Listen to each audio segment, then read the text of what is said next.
कृष्ण जी मैया के आंसू पहुँचते हुए कह रहे हैं, ब्रजवासी सब रो ही रहे, ब्रजवासी सब रो ही रहे हैं, गौ और बछड़ा भी रो रहे, गौ और बछड़ा भी रो रहे।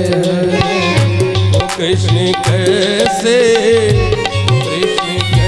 सहे ये जुदाई की मैया मोहे याद न करे। कृष्ण लेता है ब्रज से विदाई, ये मैया मोहे याद न करे।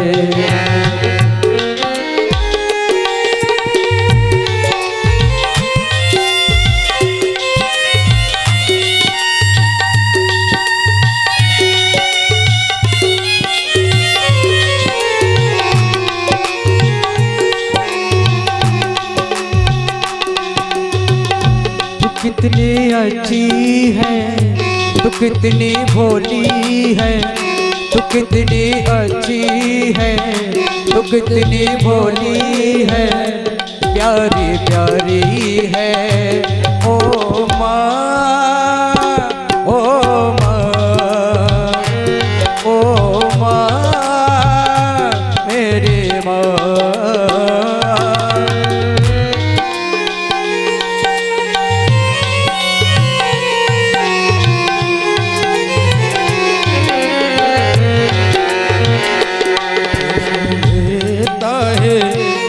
से विदाई की मैया मोहे याद न करे।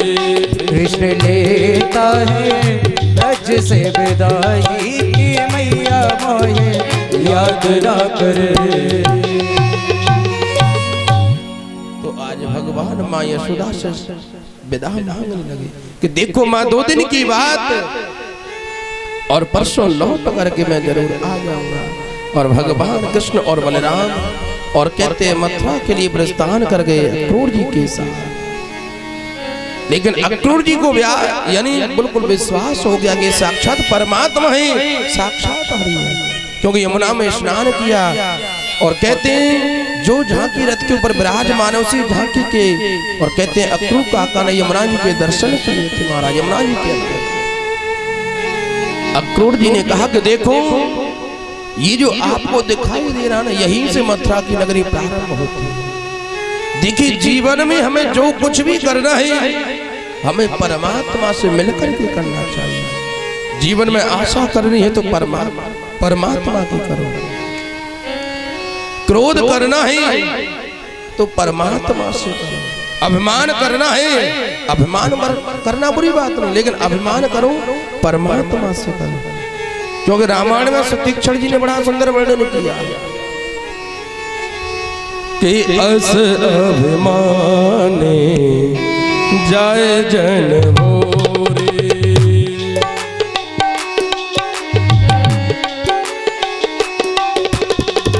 अस अभिमाने जाए जन भोरे,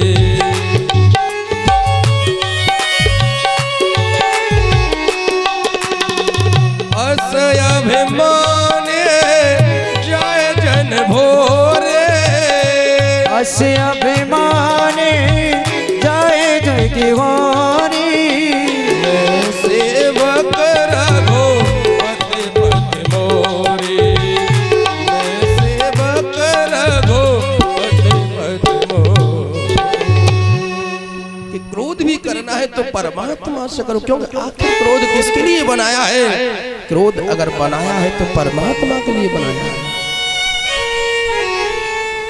बहुत से लोग कथा सुनने के लिए जाते हैं और पता है क्या कहते हैं? महाराज पंडित जी यही कहते हैं क्रोध व्यक्ति को नहीं करना चाहिए। देखिए क्रोध हमको कैसा करना चाहिए?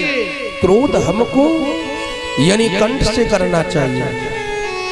पता है जितने ग्वाल वाल है सब भगवान से क्रोध करते, कभी उसको गुलचा मार देते कन्हैया को, और पता है कभी घोड़ा बनाकर उनके पीठ पर बैठ जाते हैं जब क्रोध करते। क्रोध यानी करना चाहिए जो माँ अपने बेटे से करती है क्रोध। माँ को देखना चाहे माँ का पुत्र चाहे कैसा भी क्यों न हो, लेकिन जब उसे क्रोध आता है ना तो क्रोध वही माँ कंठ से करती है महाराज, हृदय से कभी क्रोध नहीं करती। बनावटी क्रोध यानी माँ करती है, बनावटी क्रोध करना। आपने रामलीला देखी होगी कि रामलीला के अंदर पता है कितने सदस्य होते हैं काम करने वाले, उन्हीं में से एक व्यक्ति रावण बन जाता है महाराज, दूसरा राम बन जाता है। लेकिन तुम लोगों को दिखाने के लिए पता है जो राम बनता है ना क्रोध करता है, वही वो जो रावण बनता है उसे मार देता है। आपको दिखाने के लिए क्रोध तो किया है, लेकिन कंठ से क्रोध किया, हृदय से क्रोध नहीं किया है। जैसे माँ अपने बच्चे से बनावटी क्रोध करती है, अंदर से क्रोध नहीं करती। गीता में भगवान ने बड़ा सुंदर वर्णन किया है कि क्रोधाद भवते संमोह सम्मोहात् स्मृति विभ्रमः स्मृति भ्रशांत बुद्धिनाशो और बुद्धिनाशात् प्रणश्यते।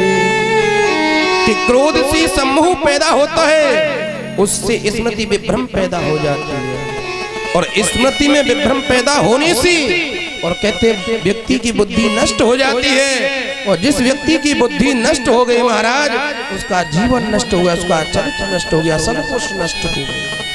तो क्रोध करना है तो यानी देखा जाए यानी क्रोध कंठ से करना चाहिए।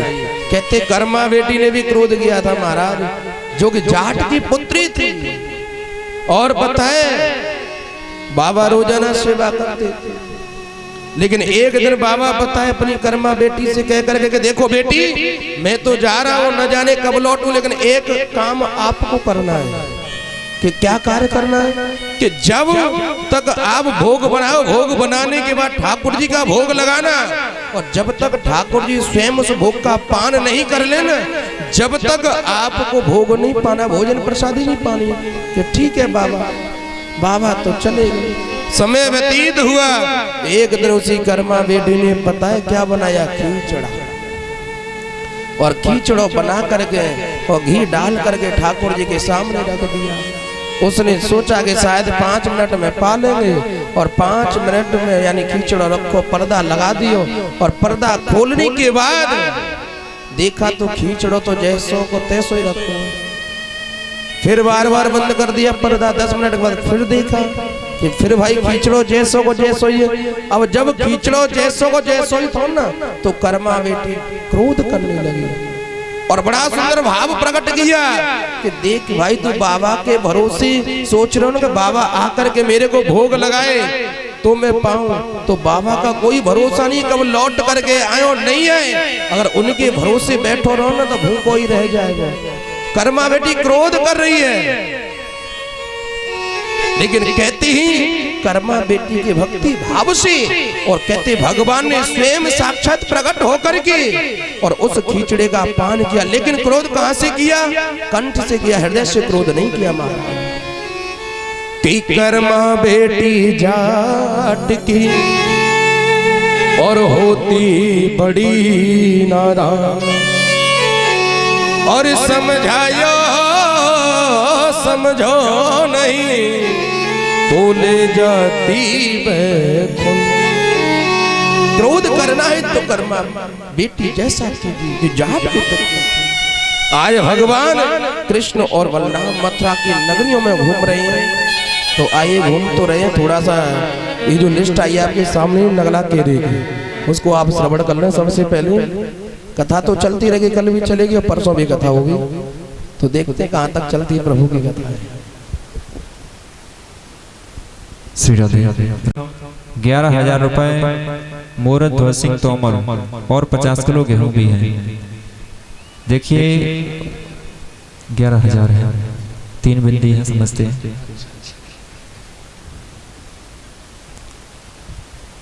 जो रुपये पैसों का दान कर रहे हैं वो तो अच्छी बात है, लेकिन साथ साथ में अन्न दान भी कर रहे हैं। गेहूं का भी दान है, इसमें पूरी लिस्ट में गेहूं भी है और रुपए भी है। तो हमें भी ये प्रयास करना चाहिए कि जहां भी हम रुपयों का दान कर रहे हैं वहां अगर अन्नदान हो जाए तो और भी उत्तम है, दोनों हो जाए तो अच्छा है। इस लिस्ट में नगला केहरी में सबसे पहले 11,000 रुपए मोहर ध्वज सिंह तोमर जी, इनकी तरफ से 11,000 रुपए और 50 किलो गेहूं।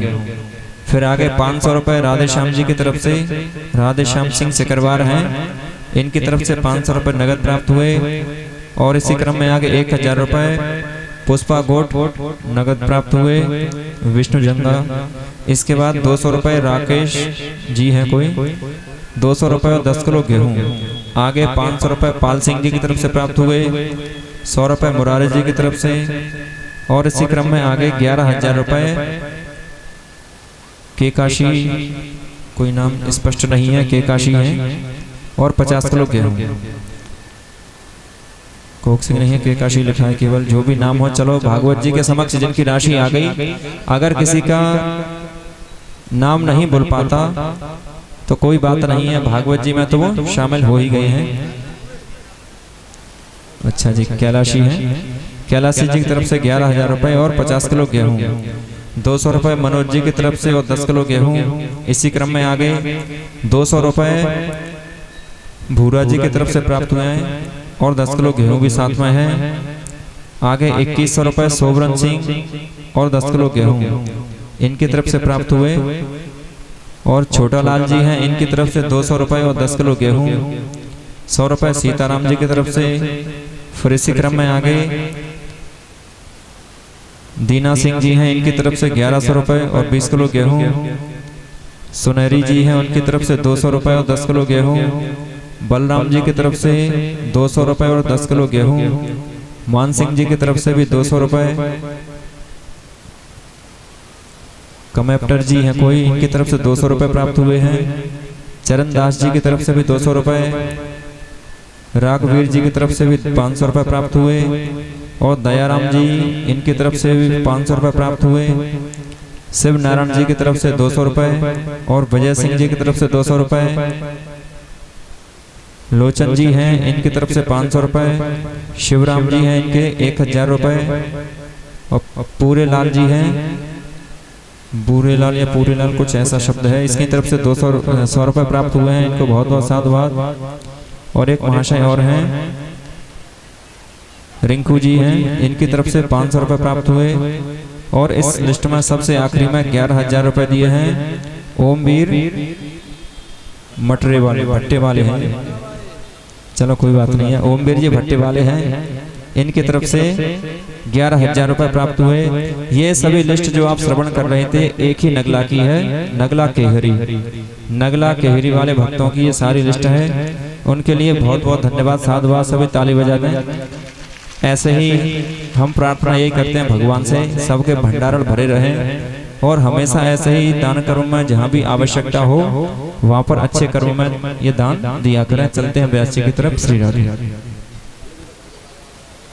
धरानी सरकार की जय जय जय श्री राधे, जय जय श्री राधे, जय जय श्री राधे। तो देखिए, जिन्होंने यज्ञ कर लिया कोई बात नहीं, जो लोग रह गए वंचित रह गए वो तो सब काम हो रहे हैं। तो भैया अब इस गंगा में गोता लगा लीजिए। 2-3 यानी 3 दिन का समय है, कल और परसों, और पहले दिन पूर्णाहुति है। तो ये मन सोचिए भीम में हो रही है, तो भीम वाली हवन करने के लिए आए। सब लोग आ सकते हैं, पुरा पट्टे जो भी है ना, चकई सनाएगा लखा, मैं तो थोकन को नाम भूल जाता, मैंने प्रभु ना देखे अभी ढंग। तो इसलिए सभी से अनुग्रह है कि सभी देखो, लोग तो कर ही रहे हैं, यज्ञ हवन करने के लिए आ रहे हैं, लेकिन जो लोग वंचित रह रहे हैं, ये यज्ञ का कार्यक्रम भागवत गांव में हो गई है कहीं, ऐसी बात नहीं, हमने भी कही कि और भी लोग कर रहे हैं, लेकिन यज्ञ का ये प्रारूप यानी शायद पहली बार शायद गांव में हो रहा है। तो इसलिए इस यज्ञ से वंचित ना रहे, आराम से, कोई फीस नहीं है आपकी, वैसे ही आप आकर के हवन कीजिए, कोई दक्षिणा नहीं है आपकी, जो आपका मन करे ब्राह्मणों को दक्षिणा दे दीजिए। लेकिन इस यज्ञ से आप वंचित ना रहे। जोड़े से बैठे तो जोड़े से बैठ लो, अकेले करना चाहो तो अकेले भी कर सकते हो, लेकिन अपने चना मटर से बच्चे हैं ना, उन्हें समझदारी तो है नहीं, आप उन्हें भेज देते हो, जाओ बेटा पुण्य ले आओ। अरे उन्हें बिल्कुल भी यार, एक बात, उन बच्चे क्या जाने भाई, बच्चा समझदार तो होना चाहिए, कम से कम जाने 16-17 साल का, 8 साल का बच्चा भेज दिया, 7 साल का भेज दिया, स्वापी लगा करके कि साल हम हवन कर रहे हैं। तो कम से कम 2 दिन का और है और परसों पूर्णावती है ये इसकी। तो इसलिए 2 दिन में जिन लोगों को यज्ञ करना है वो यज्ञ कर सकते हैं। और कोई भी ये ना सोचे कि हाँ पैसे में यज्ञ हो रहा है, ठीक है ना। ये बात तो आज कह रहे हैं, लेकिन ये बात हमने और भी पहले कह दी थी, पहले या दूसरे दिन। अब भैया जिन्होंने ले लिया वो तो ले ही रहे हैं पुण्य रोजाना।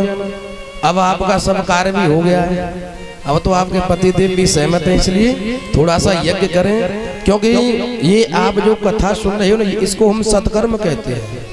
और ये जो आप यज्ञशाला के अंदर बैठ करके जो हम कर्म करेंगे ना, आहुति देंगे अपने कर्मों के द्वारा, वही कर्म हमारे साथ जाता है महाराज। सत्कर्म हमारे साथ नहीं जाएगा, लेकिन कर्म हमारे साथ जाएगा, ये पक्की गारंटी।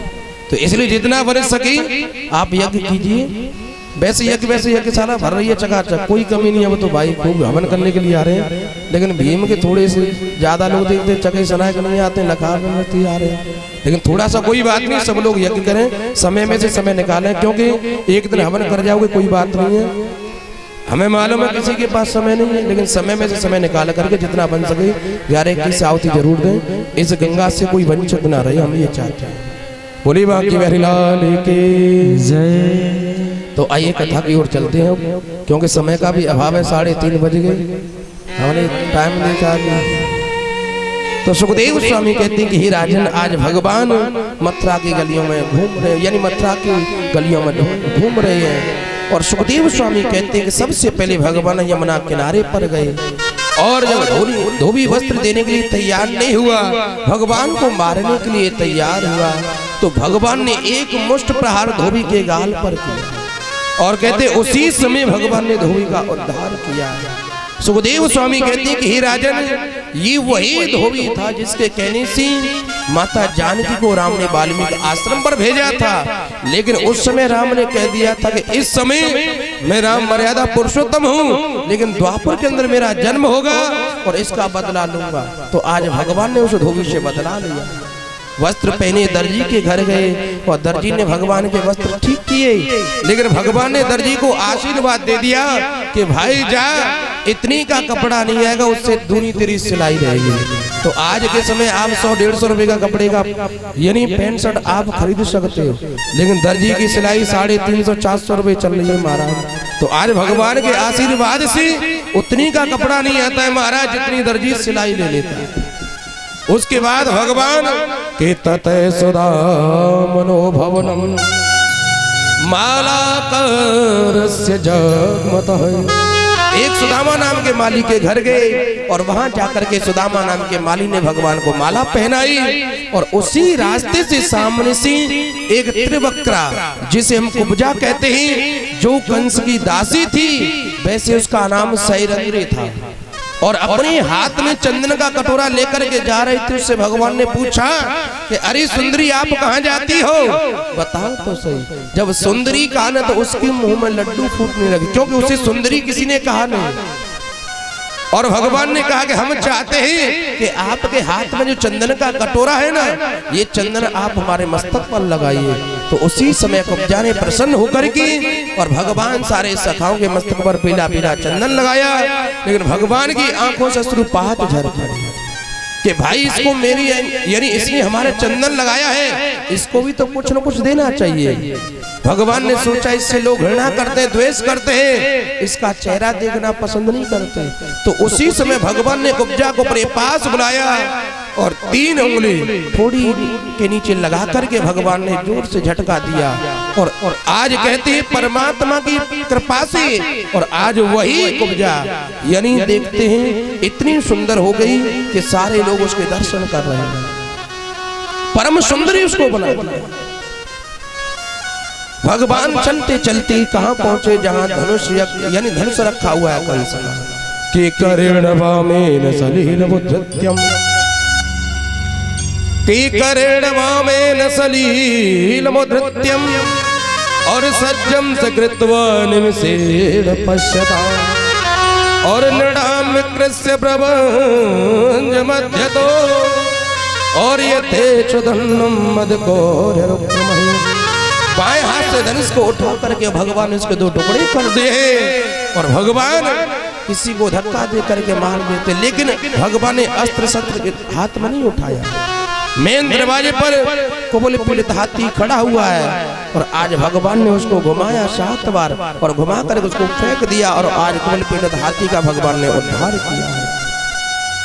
चाणूर और जो मुष्टिक दो पहलवान के अंदर खड़े हुए थे, भगवान को ललकारने लगे और भगवान ने छलांग लगाई। चाणूर और मुष्टिक दोनों का उद्धार किया है। और उसके बाद भगवान ने कहा छलांग लगाई, जहां सुंदर सिंहासन पर कंस विराजमान है। भगवान ने छलांग लगाई और कंस के मुकुट को गिरा दिया, केसों को खींचने लगे। और कहती ही कंस कहने लगा कि एक बात बता भाई, केसों को खींचने से दर्द हो रहा है, पीड़ा हो रही है। तो उसी समय भगवान बोल पड़े कि जाके पग नहीं फटे विवाहे, पग नहीं फटे विवाहे, जाके पग नहीं फटी विवाहे, पग नहीं फटी विवाहे, सो कह जाने तेरे पराए, सो कह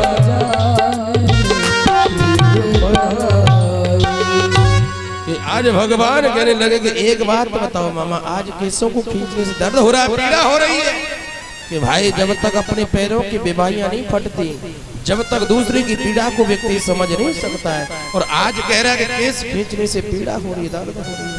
आज भगवान उसके केसों को पकड़ते हुए खींचते खींचते नीचे लेकर के आए और भगवान ने अपने सीधे पैर का प्रहार किया और इधर भगवान ने आज दुष्ट कंस का उद्धार किया। सुखदेव स्वामी कहते हैं कि आज मथुरा के लोगों के आज देखो तो सही आनंद का ठिकाना नहीं। और आज भगवान को दौड़ करके सब लोगों ने अंक में भर लिया। कंस की पत्नी यानी रोदन करने लगी, लेकिन भगवान ने उन्हें बड़ा सुंदर उपदेश दिया, आत्म उपदेश, आत्मा के प्रति उन्हें जागृत किया। लेकिन उसके बाद भगवान इधर उग्रसेन को मुक्त किया है, कारागार से राजगद्दी पर अभिषिक्त किया है। और आज भगवान ने अपने माता पिताओं को कारागार से मुक्त किया, अपने माता पिताओं के चरणों में प्रणाम किया है, देवकी और वसुदेव की अभिवादनशीलस्य नित्यं वृद्धो विसेविनम् और चत्वारि संवर्धन्ते आयुर्विद्याय शोभनम्। आज भगवान ने अपने माता पिताओं के चरणों में प्रणाम किया और कहते हैं आज 11 वर्ष और 57 दिन चल रहा है और सिर्फ एक दिन का कन्हैया दिया था। आज देवकी और वसुदेव ने हार रहे।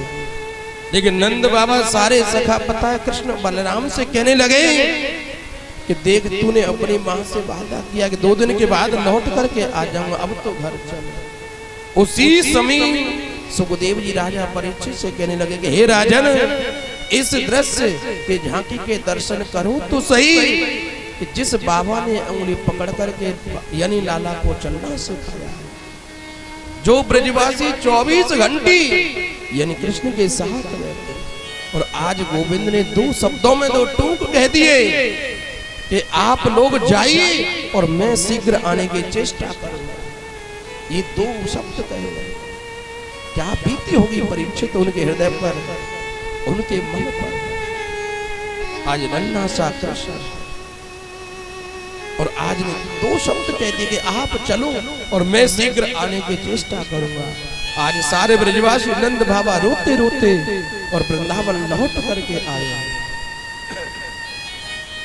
और इधर देवकी और वसुदेव आज लाला को लेकर के आए और आकर के सबसे पहले और आज कहते हैं मुंडन जनेऊ संस्कार आज भगवान का कराया है देवकी और वसुदेव ने।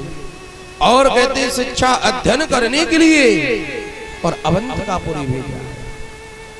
और कहते हैं गुरु गृह पढ़न गए रघुराई और अल्पकाल विद्या सब आई।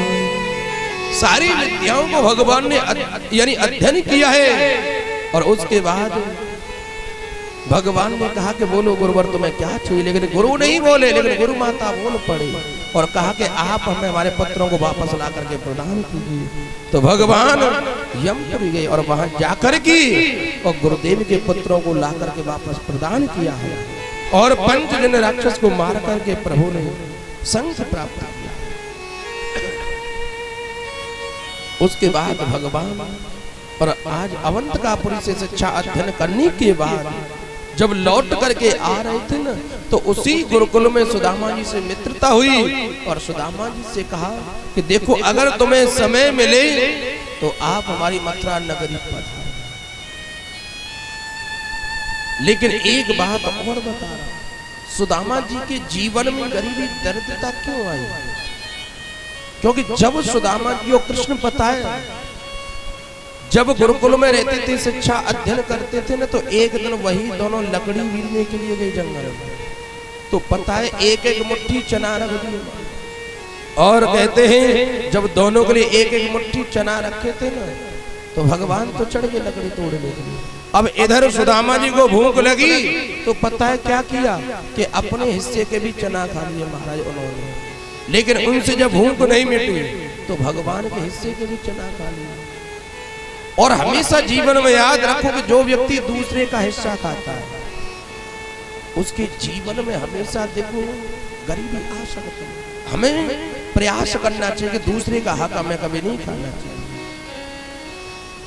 और इधर भगवान जब लौट करके आए हैं तो आज भगवान किशोरी श्री राधा जी का वंदन कर रहे हैं, बार बार चिंतन कर रहे हैं कि सरस किशोरे वयस की थोरे रति रस भोरे की जय कृपा की को श्री राधे की जय कृपा की को।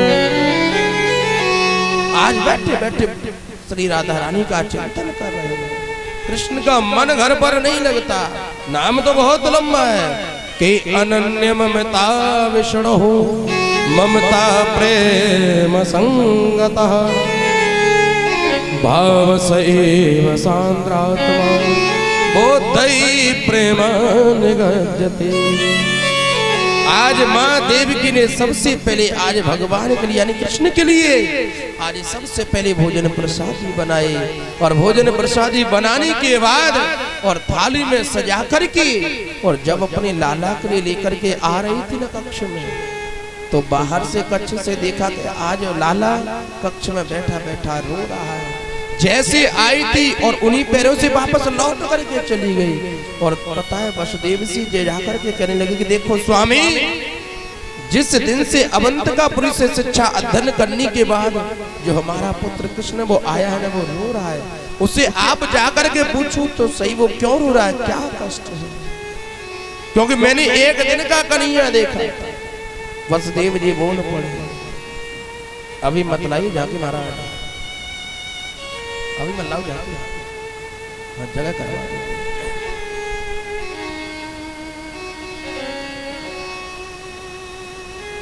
इधर सुखदेव स्वामी कहते हैं कि इधर वसुदेव जी ने कहा कि देखो देवी, आपने भी एक दिन का देखा था और मैंने भी एक दिन का देखा था। और कहते हैं कि एक काम करते कि आज हमारा पुत्र जो कृष्ण है वो क्यों रो रहा है, क्यों? क्योंकि उद्धव यानी यदुवंशियों के देखा जाए मन पर। और कहते हैं बृहस्पति के शिष्य और ज्ञानियों में श्रेष्ठ से उद्धव जी महाराज हैं, उनको ज्ञान है और उन्हें भेजते हैं कि वो क्यों रो रहे, क्या कष्ट है, क्या पीड़ा। तो उद्धव जी को बुलाया है और उद्धव जी से कहा कि आप जाओ तो सही, जाकर के पूछो तो सही क्या कष्ट है, क्या पीड़ा है।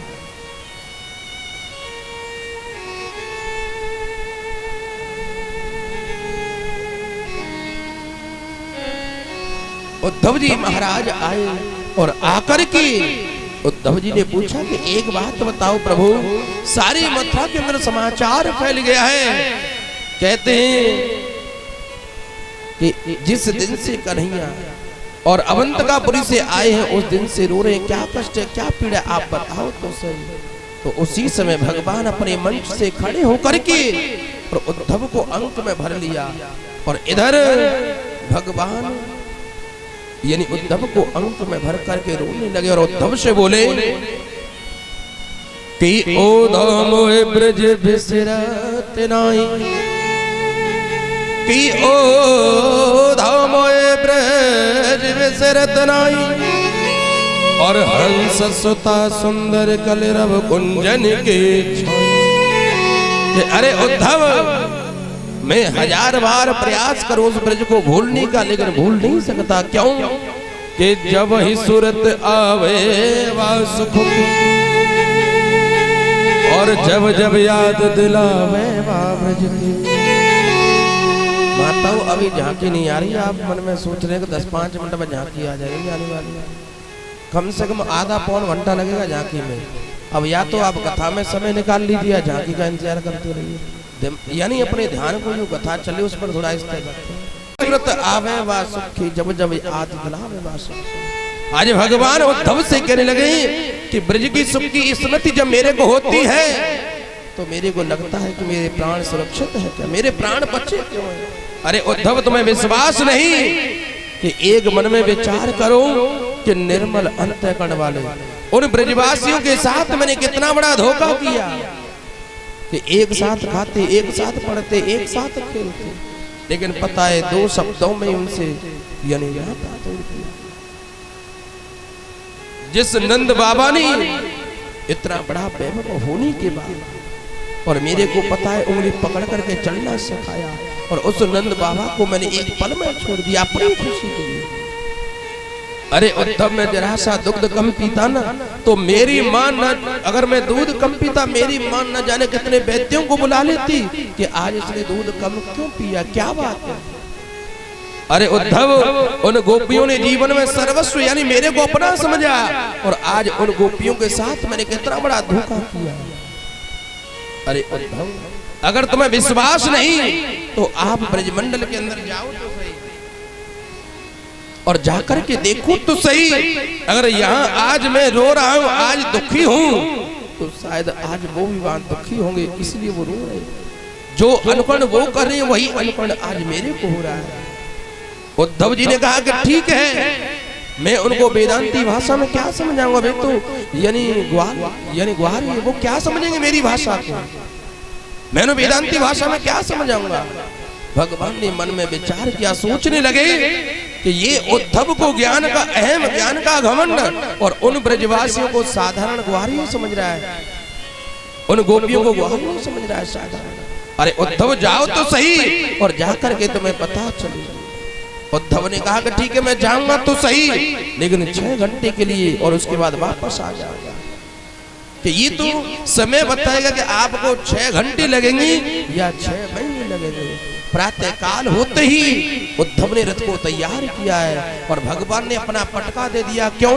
क्योंकि इस पटका को देख करके पहचानने के शायद कृष्ण का कोई मिलने वाला व्यक्ति है, यह कृष्ण का कोई मिलने वाला व्यक्ति है, इससे हमसे बाहर। और कहते हैं उद्धव जी महाराज रथ में विराजमान होकर के और कहां पहुंचे, वृंदावन। सारे ब्रजवासियों ने रथ को घेर लिया और कहा उद्धव के एक बात बताओ भैया, मेरे को मैया यशोदा के महल में जाना है, बताओ तो से उनका महल है। सारे ब्रजवासियों ने कहा कि देखो भैया, तुम्हें मैया यशोदा के महल में जाना है ना, तो ये जो जल आपको दिखाई दे रहा है, आपके सामने जो जल जा रहा है ना, ये किसी के घर का नालियों का जल नहीं, बरसात का जल नहीं है, ये जल है तो केवल माँ यशोदा के नेत्रों के अश्रुपात का जल, राधा रानी के अश्रुपात का जल, गोपियों की आंखों का अश्रुपात का जल।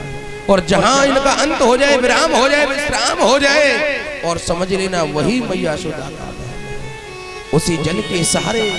और उद्धव जी महाराज कहां पहुंचे? मैया यशोदा के महल में। जैसे उद्धव ने महल के अंदर प्रवेश किया, उसी महल से जय श्री कृष्ण, जय श्री राधे की ध्वनि सुनाई देने लगी कि जो मैं सोच करके आया था वो मिला नहीं। उद्धव जी देखते रह गए, विचित्र प्रेम आकर्षण मारा। सामने नंदरानी माला लेकर के बैठी है, चरणों में प्रणाम किया है बड़ी जोर से, तो पता है माँ यशोदा बोल पड़ी कि मैं उद्धव हूं, मैं आपको प्रणाम करता हूं। मैया ने प्रणाम स्वीकार किया है और उद्धव से कहा कि अरे उद्धव थोड़ी धीरे बोल, मैंने लाला को पता है अभी अभी पलने में सुलाया है, और अगर कहीं लाला जा गया ना तो फिर से कहीं माखन मांगेगा, कहीं मिश्री मांगेगा। जब ये बात उद्धव ने सुनी ना, तो उद्धव ने मन में विचार किया कि जिस कृष्ण को मथुरा में रहे हुए यानी काफी समय हो गया और माँ यशोदा कह रही है कि उसको मैंने अपनी पलना में सुलाया है, उसी समय उद्धव की जो ज्ञान की पहली सीढ़ी थी महाराज वही उसी समय खिसक गई और मैया से कि जो मैं समझ करके आया था वो आप हो नहीं। मैया यशोदा उद्धव को पकड़ करके ले गई और कहा कि अरे मैं कितनी निष्ठुर हूं, कितनी निर्दयी हूं कि तुम्हें पता है लाला मेरे को छोड़ करके काफी समय पहले चला गया और परसों की कह करके गया लेकिन अभी तक लौट करके नहीं आया। उद्धव ये वही रसोई घर है जिसके अंदर मैं भोजन प्रसादी बनाती थी और मैं लाला से मना कर देती कि देख लाला इस रसोई घर के अंदर बिना नहाए धोए नहीं आती, सबसे पहले जय जय का भोग लगेगा। मैं कितनी निष्ठुर। अरे उद्धव एक दिन मैंने लाला के लिए पता है क्या किया कि बेजड़ की रोटी बनाई और रोटी बनाने के बाद उस पर माखन रखे और पता है जब बेजड़ की रोटी पर माखन धरो ना तो कहते हैं कि धोरे धरे अंग सोहत श्याम जो कि धोरे धरे सोहत श्याम जो और कैसे बनी सिर चोनर चोटी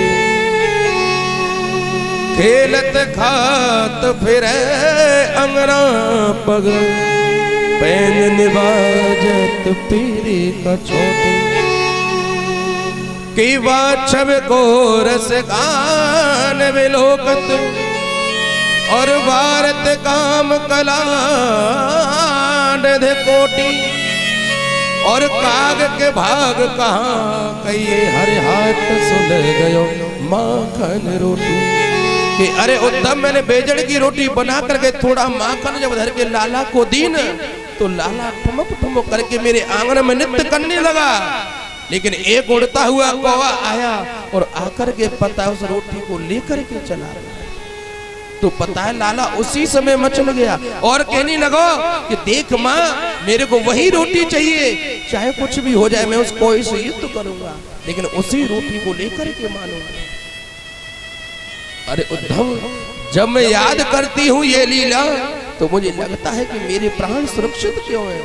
उद्धव एक बात मुझे यानी एक बात की मुझे तकलीफ होती है कि शायद लाला इसलिए नहीं आ रहा है क्योंकि एक यानी मटकी फोड़ने के बदले और मैंने लाला को उखल से बांध दिया और इसलिए लाला आने का नाम नहीं, इसलिए रूठ करके चला गया और परसों की बोल करके गया और कहते हैं परसों नहीं आया।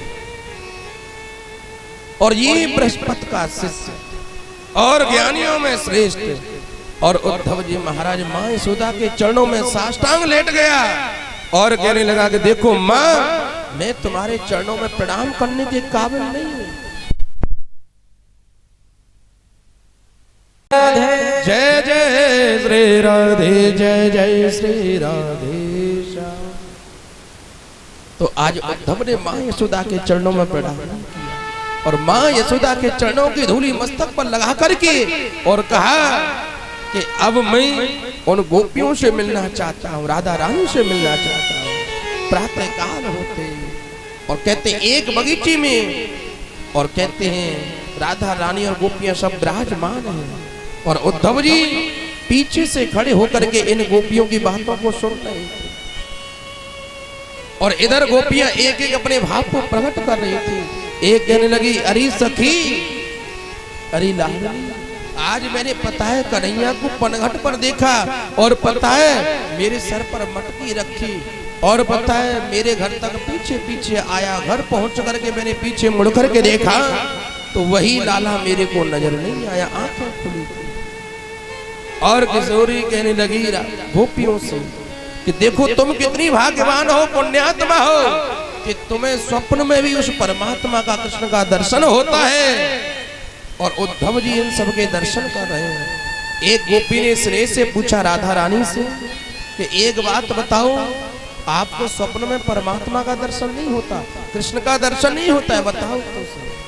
तो उसी समय राधा रानी बोल पड़ी, हाथ जोड़ करके किशोरी ने कहा कि स्वप्ने पश्यन्ते कांतम और धन्यस्ता सखियो सिता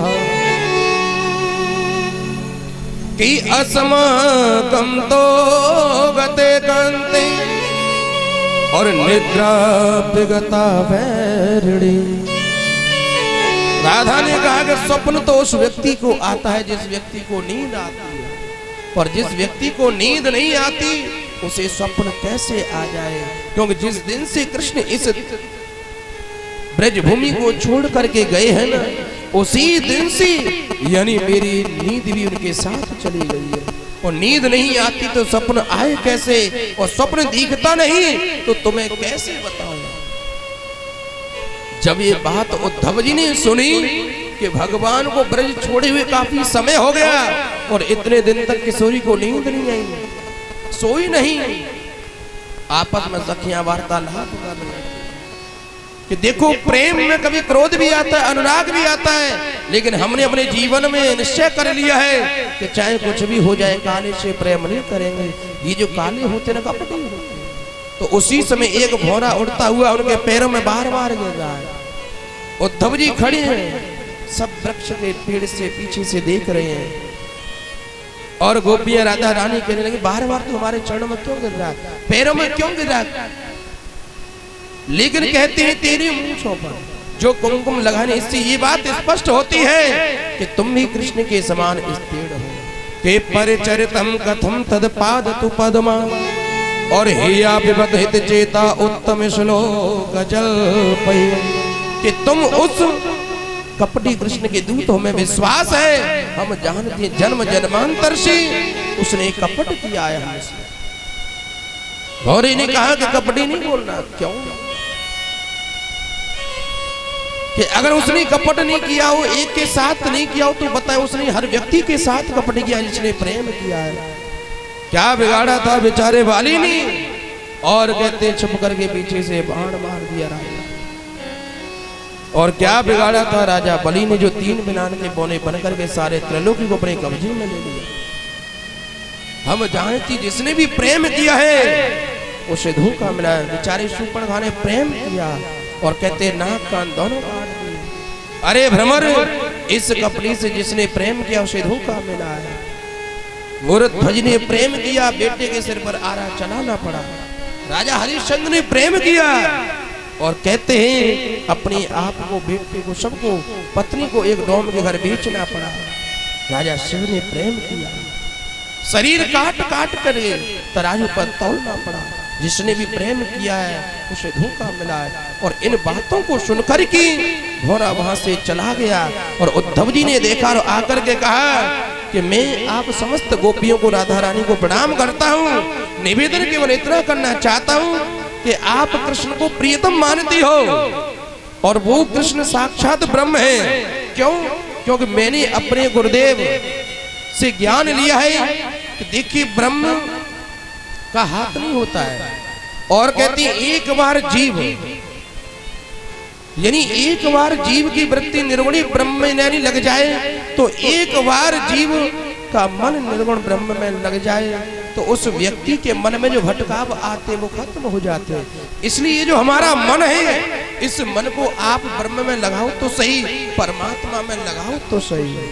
तो एक गोपी ने टेढ़ी नजर करके उद्धव को जवाब दिया कि उद्धव आप ठीक बोलते हो कि इस मन को ब्रह्म में लगाओ तो सही, लेकिन मन लगाए कैसे बताओ तो सही। कि क्या मतलब? तो गोपी बोल पड़ी कि उद्धव मन न रहे 10-20, कि उद्धव मन न रहे 10-20, और एक हो तो सो गयो श्याम संग अब आराधे। कि उद्धव मन ना रहे 10-20, मन 10-20 नहीं, मन एक होता है। और उस एक मन को वही परम ब्रह्म परमात्मा और अपने साथ लेकर के चला गया है। अब मन लाए कहां से? कि तुम तो सखा श्याम सुंदर के और सकल योग के, कि तुम तो कृष्ण की सखा हो। हमारी भी बात सुन लो कि हम किसी ब्रह्म को नहीं जानती, किसी परमात्मा को नहीं जानती, हम केवल एक बात जानती कहने लगी कि हम किसी ब्रह्म को परमात्मा को नहीं जानते, हम तो बस एक बात जानती है कि कृष्ण धन है, कृष्ण मन है और कृष्ण हमारो धन है। आठों याम उधो से कि आठों याम उधो हमें कृष्ण सोई काम, कि हम सिवाय कृष्ण के हम अपने जीवन में किसी को नहीं चाहेंगे, चाहे हमें जीवन में कृष्ण मिले या ना मिले, चाहे ठोकर देकर के निकाल दे, लेकिन हम कृष्ण के सिवाय अपने जीवन में किसी को नहीं चाहेंगे। के कन्हैया कन्हैया पुकारा करेंगे और ब्रज की लताओं में गुजारा करेंगे, कि कहीं तो मिलेंगे वो वहाँ के बिहारी और उनकी चरणों में चित को लगाया करें, कि हम कृष्ण के सिवाय अपने जीवन में किसी को नहीं चाहेंगे। कि हे नाथ हे रमानाथ और ब्रजनाथ दिनाशन है और मग्न मुद्धर गोविंद गोकुलम ब्रज नाड़वात। गोपियां रोदन करने लगे कि हे गोविंद, अरे उद्धव, चाहे कुछ भी हो जाए, हम कृष्ण के सिवाय हम अपने जीवन में हम किसी को नहीं चाहेंगे। हम उस परमात्मा के बगैर, उस कृष्ण के बगैर हम किसी को नहीं चाहेंगे, चाहे हमें जीवन में कृष्ण मिले या न मिले, कोई बात नहीं। आज भगवान यानी इधर गोपियां उद्धव से कहने लगी, हर घड़ी याद तेरी आई सौतन बन के, हर घड़ी याद तेरी आई सौतन बन के, मैं फिरूं शाम तेरे नाम की जोगन बन के, मैं फिरूं श्याम तेरे नाम की जोगन बन के। हर घड़ी याद तेरी आई सौतन बन के, हर घड़ी याद तेरी आई सौतन बन के, मैं फिरूं शाम तेरे नाम की जोगन बन के, मैं फिरूं शाम तेरे नाम की जोगन बन के।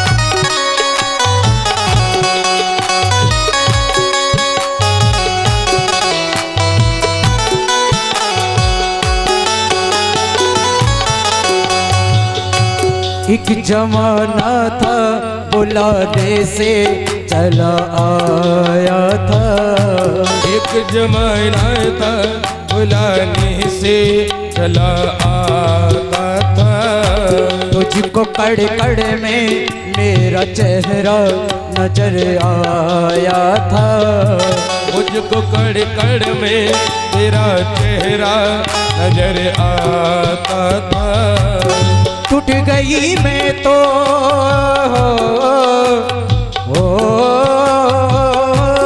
टूट गई मैं तो तेरे चेहरे का दर्पण बन के, मैं फिरूं शाम तेरे नाम की जोगन बन के, मैं फिरूं शाम तेरे नाम जोगन बन के।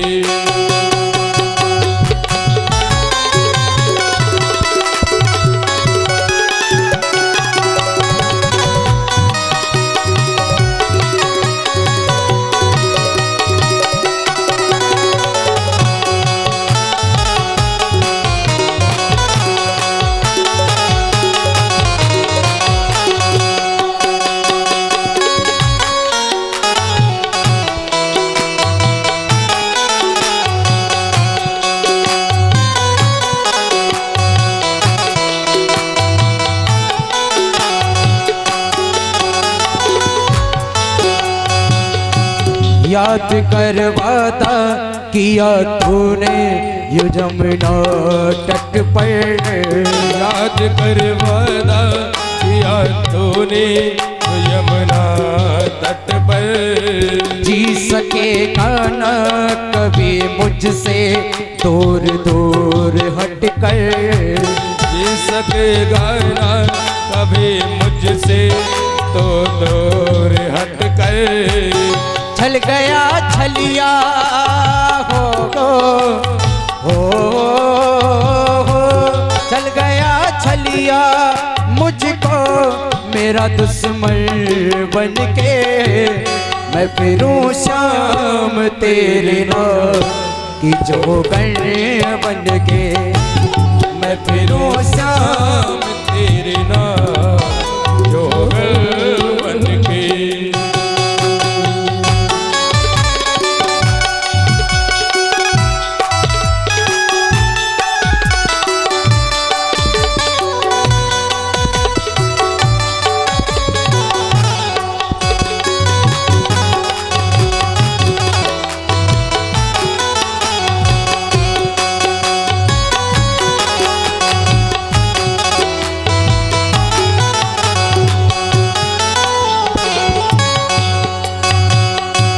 कांच के जैसे मेरा दिल तूने तोड़ दिया। कांच के जैसे दिल तूने मेरा तोड़ दिया। ऐसा लगता है किसी और से दिल जोड़ लिया। ऐसा लगता है किसी और से दिल जोड़ लिया। कांच के जैसा मेरा दिल तूने तोड़ दिया। ऐसा लगता है किसी और से दिल जोड़ लिया। अब तो हर राह हो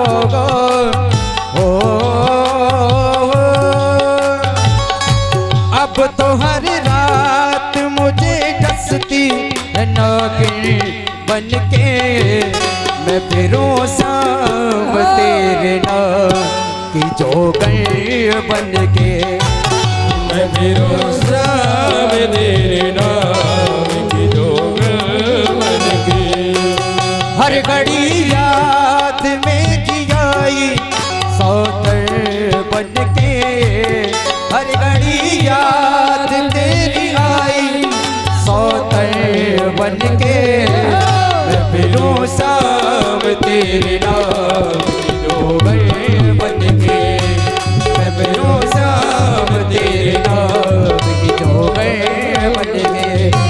मैं फिरूं शाम तेरे नाम की जोगन बन के। मैं फिरूं तेरे नाम की जोगन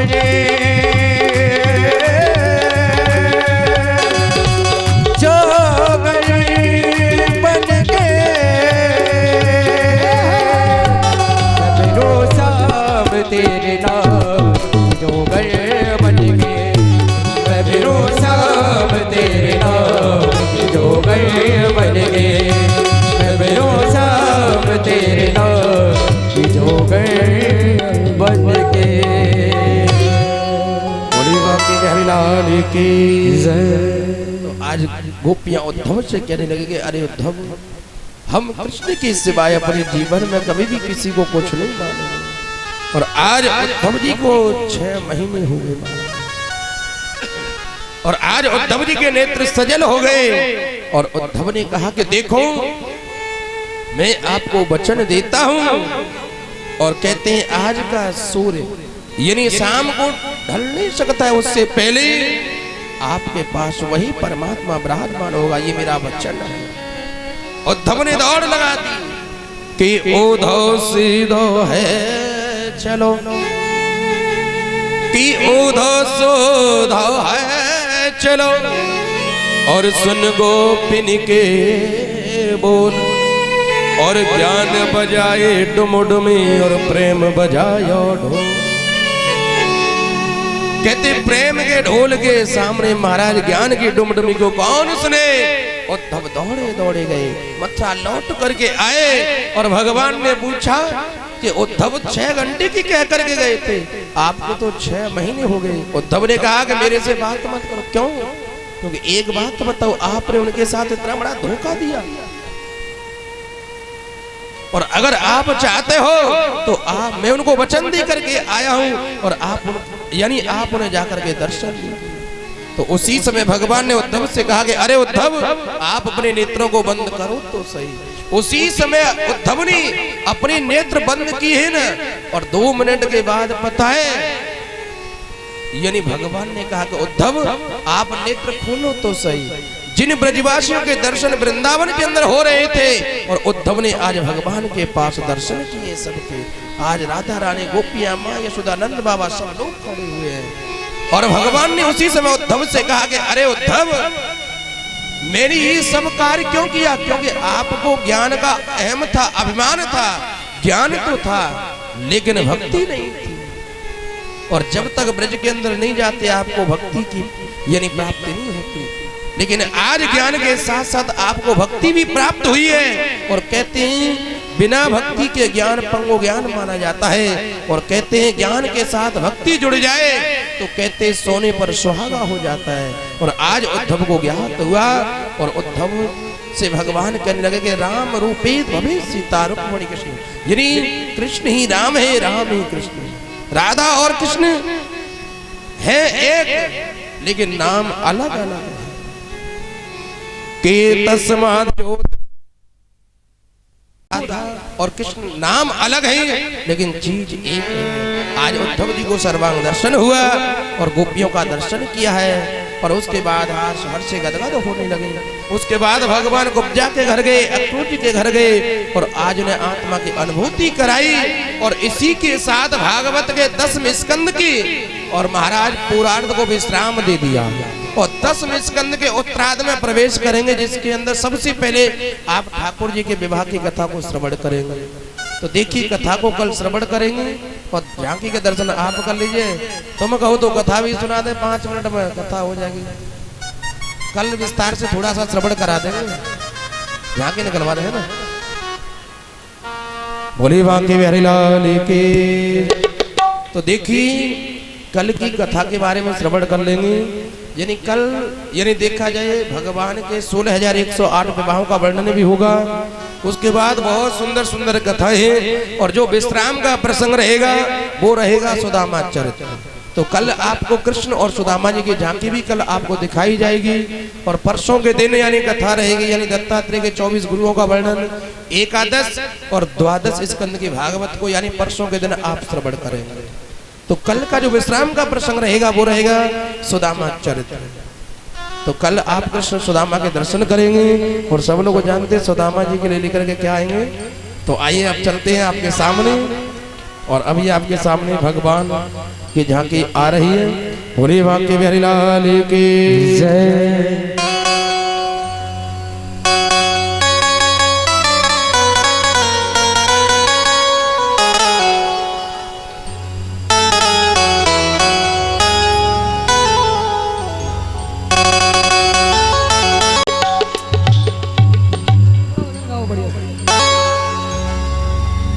और आइएगा सभी मिलजुल कर ताली की सेवा करते हुए स्वागत करेंगे।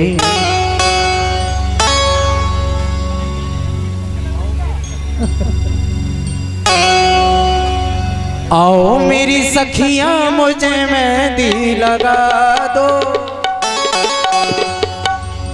आओ मेरी सखियां मुझे मेहंदी लगा दो, आओ मेरी सखियां मुझे मेहंदी लगा दो, मुझे श्याम सुंदर की दुल्हन बना, मुझे श्याम सुंदर की दुल्हन बना दो। आओ मेरी सखियां मुझे मेहंदी लगा दो, आओ मेरी सखियां मुझे मेहंदी लगा दो, मुझे श्याम सुंदर की दुल्हन बना दो, मुझे श्याम सुंदर की दुल्हन बना दो, हाँ मुझे श्याम सुंदर की दुल्हन बना दो, मुझे श्याम सुंदर की दुल्हन बना दो।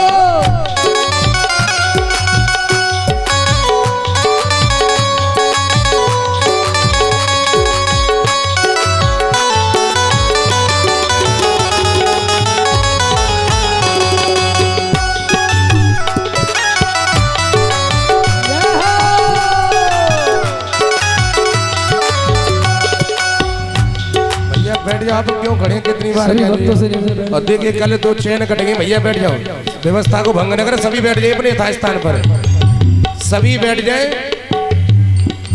अरे भाई साहब बैठ जाओ, अलग तो कहते हैं, बैठ जाओ भैया।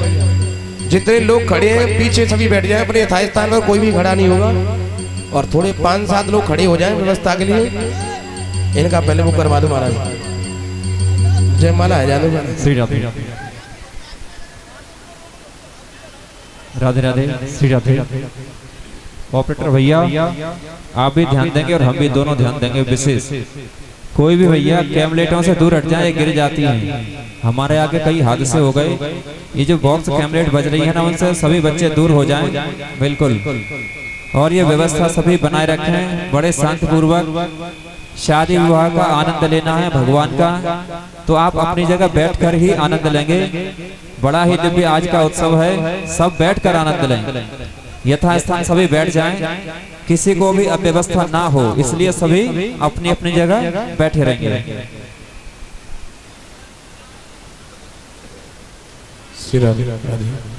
बोलिए बांके बिहारी लाल की जय। तो इनको पहले करवा दो बराबर।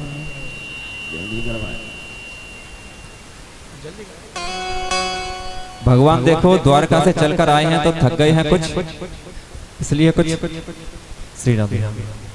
ओम मंगलम भगवान विष्णु मंगलम गरुड़ध्वज मंगलम पुंडरीकाक्ष मंगलाय तनो हरि। अब भैया जैसा अच्छा लगा वैसे माला डाल लीजिए, किसको पहले डालनी है।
आज मेरे श्याम की शादी है, श्याम की शादी है, मेरे घन श्याम की शादी है।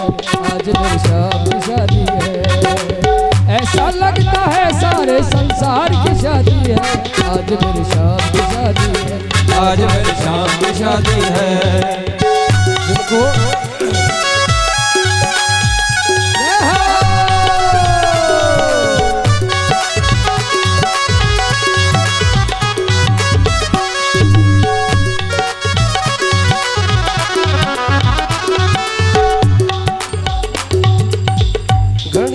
मंगल आई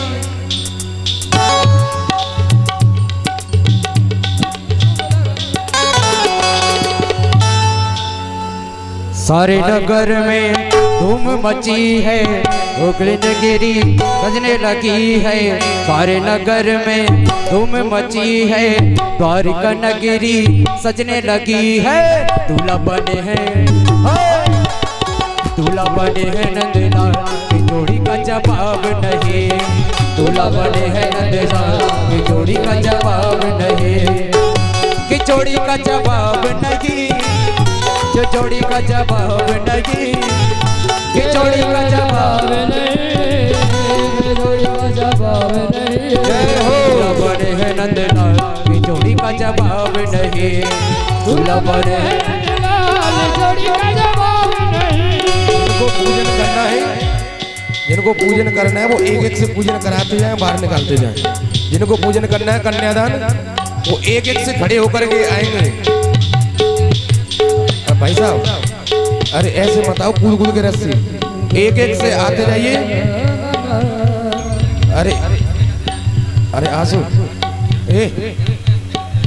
इधर से बुलाते जाओ, इधर से बुलाते जाओ, इधर निकालते हो, इधर से मत उठाइए। बैठ जाइए सभी, एक लंग से निकालते जाइए, एक संग में बैठा जाइए।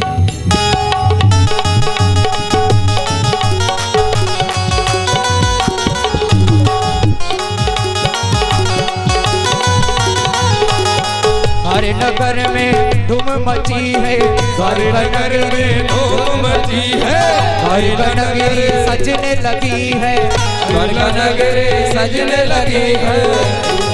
नंदलाल की जोड़ी का जवाब नहीं, नंदलाल की जोड़ी का जवाब नहीं। राधे कृष्ण राधे कृष्ण राधे कृष्ण बोल, सीताराम सीताराम सीताराम बोल, राधे कृष्ण राधे कृष्ण राधे कृष्ण बोल, राधे कृष्ण राधे कृष्ण राधे कृष्ण बोल।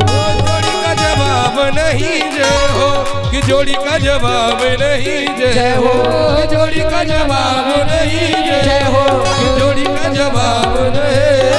भोला बने है नंदलाल जोड़ी का जवाब नहीं, जोड़ा बने है नंदलाल की जोड़ी का जवाब नहीं।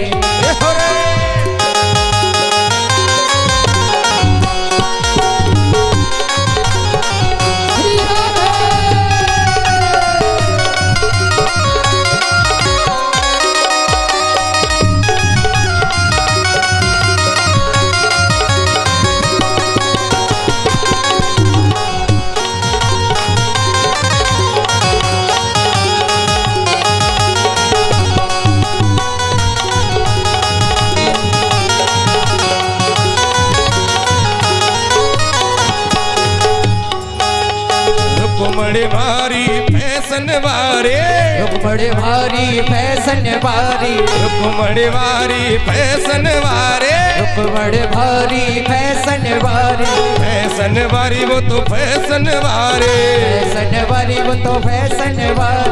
रखड़े वालों घनश्याम की जोड़ी का जवाब नहीं, रखड़े वालों घनश्याम की जोड़ी का जवाब नहीं, की जोड़ी का जवाब नहीं जय हो, की जोड़ी का जवाब नहीं जय हो, की जोड़ी का जवाब नहीं जय हो, की जोड़ी का जवाब नहीं। जोड़ा बने है नंदलाल की जोड़ी का जवाब नहीं, जय हो, जोड़ा बने है नंदलाल की जोड़ी का जवाब नहीं।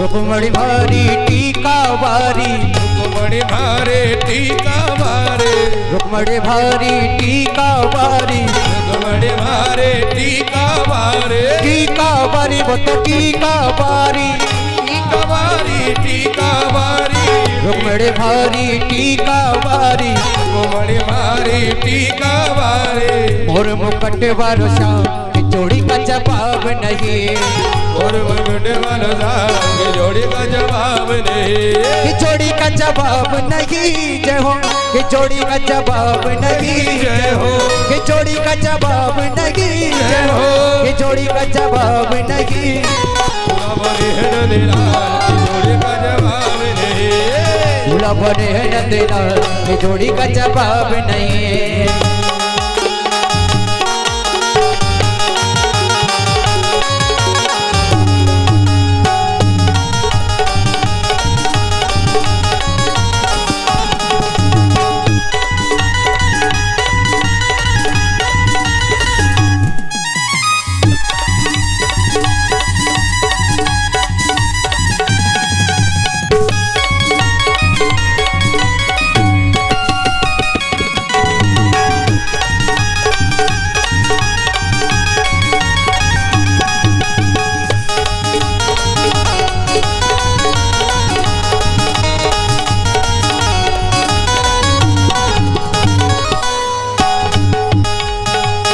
रुक्मणी भारी नथनी वारी, रुक्मणी भारे नथनी मारे, रुकमणी भारी नथनी भारी, रुकमणी मारे नथनी मारे, नथनी भारी वो तो नथनी भारी, नथनी मारी वो तो नथनी मारे, रुकमणी भारी नथनी भारी, रुकमणी मारे नथनी मारे, पीतांबर वारो घनश्याम की जोड़ी का जवाब नहीं, दूल्हा बने है नंदलाल की जोड़ी का जवाब नहीं, दूल्हा बने है नंदलाल की जोड़ी का जवाब नहीं।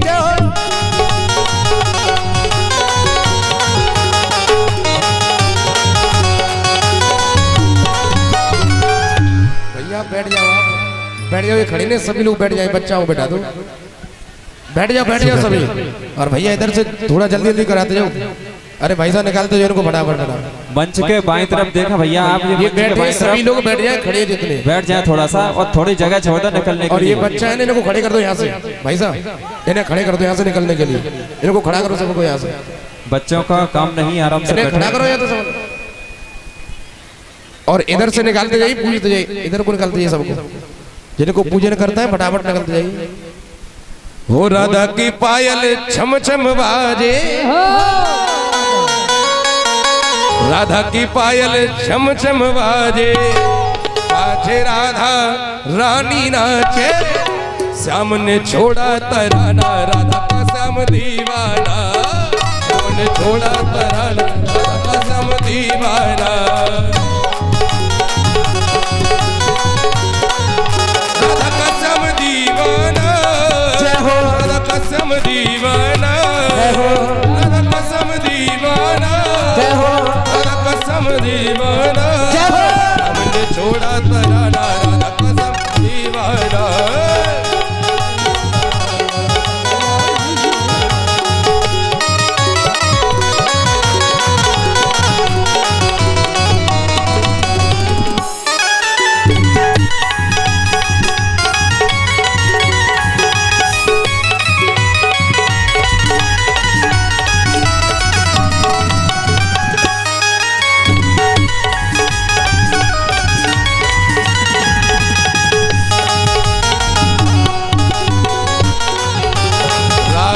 पायल जब झनकावे, राधा पायल जब झनकाए, राधा पायल जब झनकाए, राधा पायल जब झनकाए, कानुड़ो जब दौड़ो चलो आवे, कानुड़ो जब कानुड़ो जब दौड़ो चलो आवे, कानुड़ो जब दौड़ चले आए, कर न कोई बहाना, राधा कसम दीवाना, कर न कोई बहाना, राधा कसम दीवाना।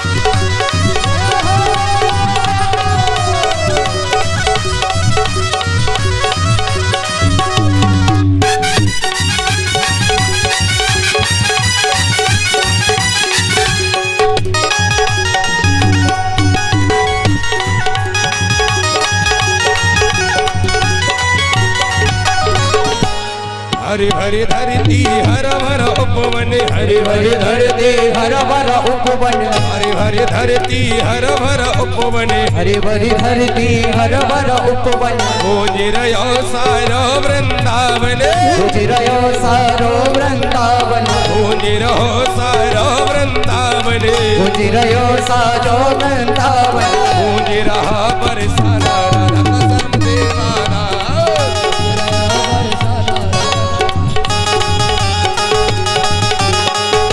मैंने तेरे कारे कारे कन्हैया मुरली वाले, मैंने तेरे कारे कारे कन्हैया मुरली वाले, से करा दे मुझको सावरे, मैंने तेरे कारे कारे कन्हैया मुरली वाले, से करा दे मुझको सावरे।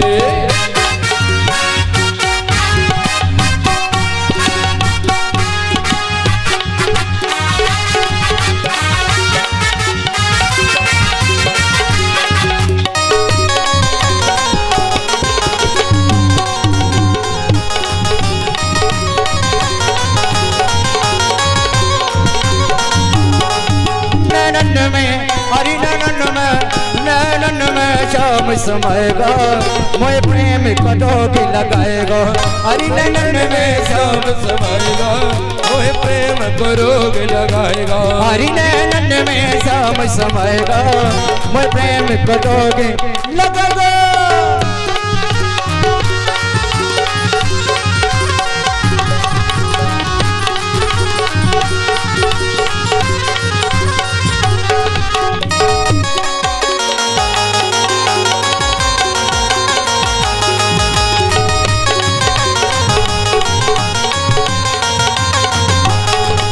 दीवाने भये जग सब गाला दीवाने भये जग सब गाला यादों में मुझको मजवाला मोह प्यारो नंदलाला दीवाने भये जग सब गाला याद मोह जागे कर डाला वो तो सपने में वो तो नैनन वो तो चिरची नजर चलाएगा मोह प्रेम भरो में लगाएगा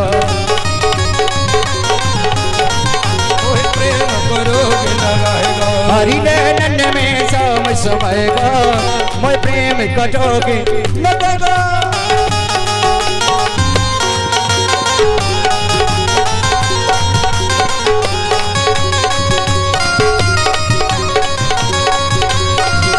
आना की दीवानी बन जाओ आना की दीवानी बन जाओ दीवानी बन जाओगी मस्तानी बन जाओगी दीवानी बन जाओगी मस्तानी बन जाओगी आना की दीवानी बन जाओगी आना की दीवानी बन जाओगी अरे भैया ये मोबाइल भाई रिकॉर्डिंग भाई आता है मोबाइल बंद कर लो यार ए भैया ये मोबाइल बंद करवा दो अरे YouTube पे देख ली लाला ऐसा मत करो मोबाइल वाले भैया जो बना रहे हैं ऑडियो वीडियो मोबाइल वाले सभी बच्चों को हटा दो जो मोबाइल लेके ऑडियो वीडियो बना रहे हैं सबको हटा दो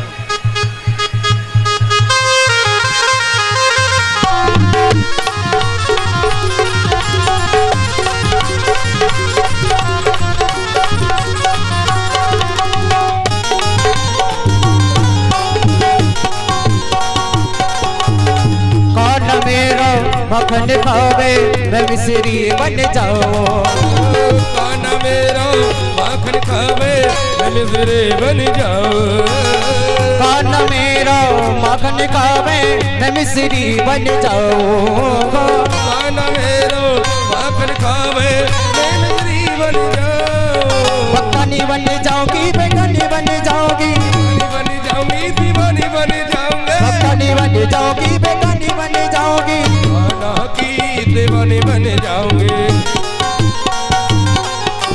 खाना की दीवानी बन जाओगे दीवानी बन जाओगे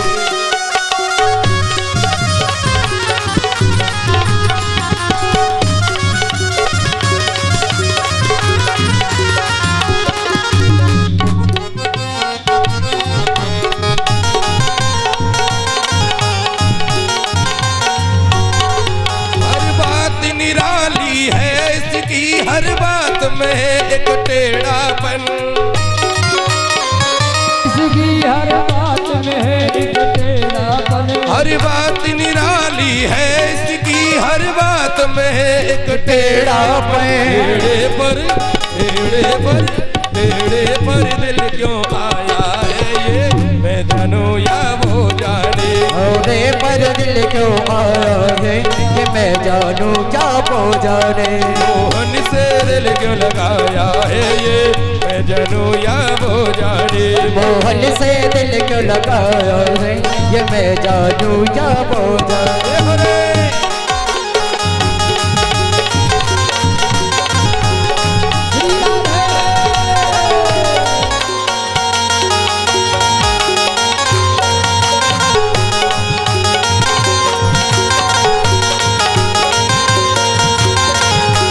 जी दिल को मुरलिया बार डाल दिल को मुरलिया बार सबरिया प्यारा मुरलिया बार मसूरिया प्यारा दिल जिज दिल को मुरलिया बार दिल को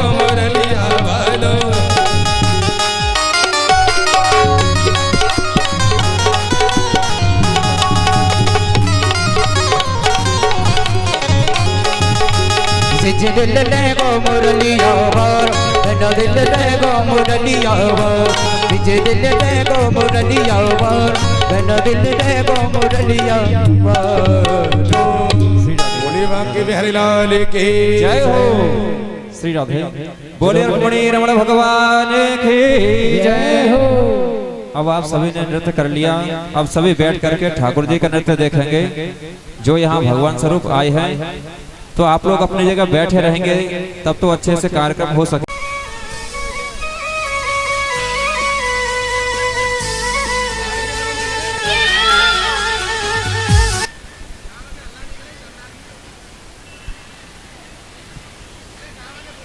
हाँ जी देखिए, ये भगवान का नृत्य है। पहले भी हमारे पास सभी की सूचना आ गई है।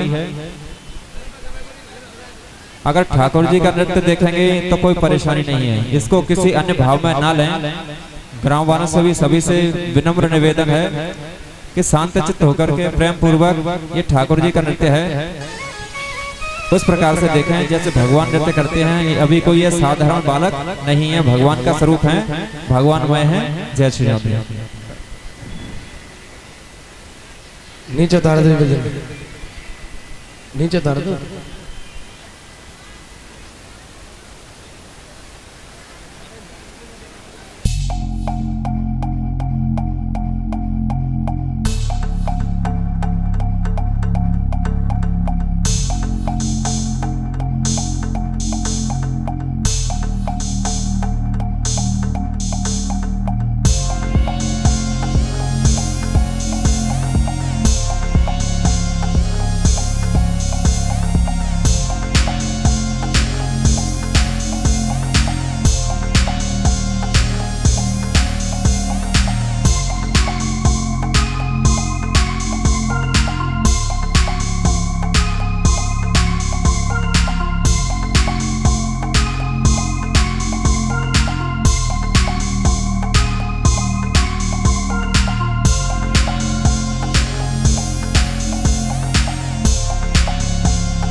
शांतिरंतरिक्षं शांतिः पृथिवी शांतिरापः शांतिरोपनयः शांतिः वनस्पतयः शांतिर्विश्वे देवाः शांतिर्ब्रह्म शांतिः सर्वब्रह्म शांतिः शांतिरेव शांतिः सामा शांतिरेभिः सुशांतिर्भवतु पुष्पै देवाभिवन्दनम् ओम जगन्नाथमय जन्तदेवास्तानि धर्माणि प्रथमान्यासन्ना तेहनातं महिमानः सचत्तयत्र पूर्वै साध्याः सन्तु देवाः ओम नन्दनन्दना विद्महे यशोदानन्दना धीमहि तन्नः श्रीकृष्णः प्रचोदयात् नानासवत्तपुष्पाणि यथा कालोद्भवानि च पुष्पाञ्जलिर्मया दत्तो गृहाण परमेश्वर मन्त्रपुष्पाञ्जलिं समर्पयामि पुराणपुरुषोत्तमाय श्रीमद्भागवत महापुराणाय नमः युगलगोत्र राधा कृष्ण ध्यान नमः।